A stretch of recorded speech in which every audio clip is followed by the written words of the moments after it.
We also inherited a very challenging restructuring imperative in the automobile industry.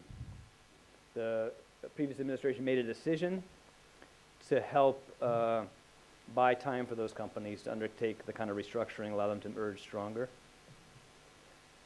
Because of what's happening to overall demand in the economy as a whole, and because of what's happened to the financial markets, those companies were under really acute pressure.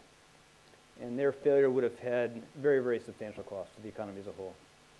And so the President decided that we would be willing to provide support if there was in place the kind of comprehensive restructuring plan to allow them to emerge viable as private entities over time.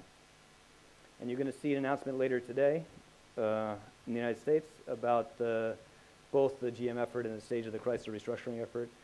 And we're very optimistic they're going to have these firms emerge stronger without government assistance going forward because they've undertaken very, very dramatic restructurings. In both these cases, the government's assistance has come in support of restructuring, not to prevent restructuring. And our objective is to make sure we're limiting our involvement to the minimum necessary and that we get out of those involvement as quickly as we can.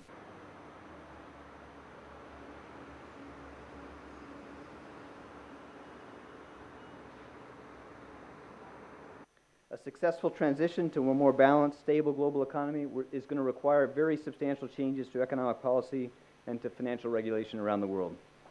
But some of the most important of those changes are going to have to come in China and in the United States. How successful we are in Washington and in Beijing will be critically important to the economic fortunes of the rest of the world. And the effectiveness of U.S. policies will depend in part on China's and the effectiveness of yours on ours.